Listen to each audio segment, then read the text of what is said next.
So you live in the Grand Forks area, you've got a dog, and you're looking for the right trainer? Perfect! This guide is going to walk you through exactly what you need to know so you can make a really confident choice for you and your best friend. We've got 5 main parts. First, we'll look at what makes training a dog here in Grand Forks a little unique. Then, we'll talk about your different training options, what you should expect to budget, and this one's a biggie, how to actually check out a trainer. And finally, we'll cover some local rules and resources you'll want to know. All right, first things first, let's talk about what it's actually like having a dog here. Because the best training isn't just about tricks, it's about preparing your dog for the real life you're going to live together every single day. I mean, think about it. Good leash manners are one thing, but they become absolutely critical when the sidewalks are snowy and you hit a patch of ice. A dog that pulls suddenly goes from being a minor annoyance to a real safety hazard, you know? And what about enjoying our beautiful trails? The Red River State Recreation Area is awesome, but it gets busy. Your dog needs to learn to stay cool and focused when a cyclist whizzes by or another dog is headed your way. Or if you're anywhere near the UND campus, you know how much activity there is. All that traffic and all those people moving around. A well-trained dog can handle that with confidence instead of getting all stressed out. Okay, so keeping all that in mind, let's look at your options.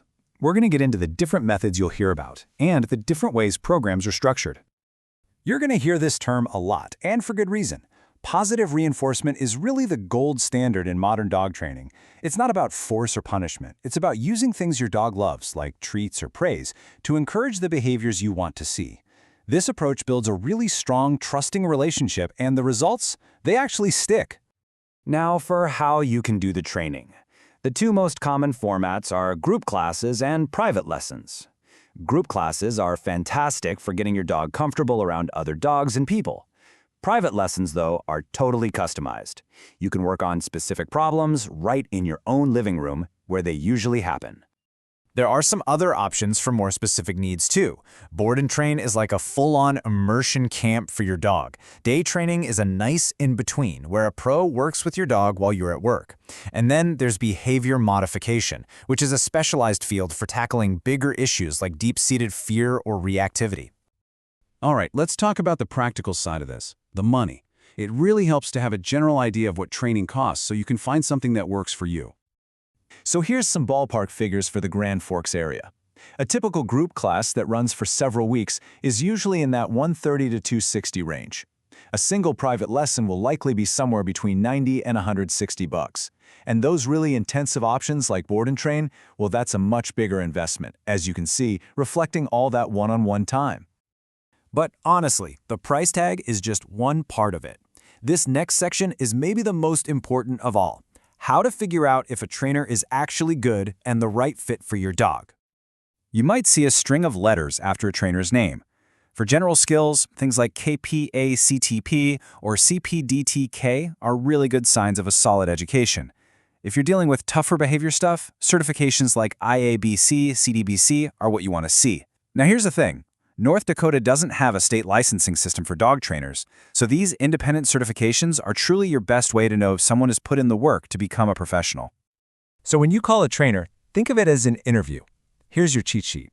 You definitely want to ask what methods they use. Ask how they'll tailor the training to your life.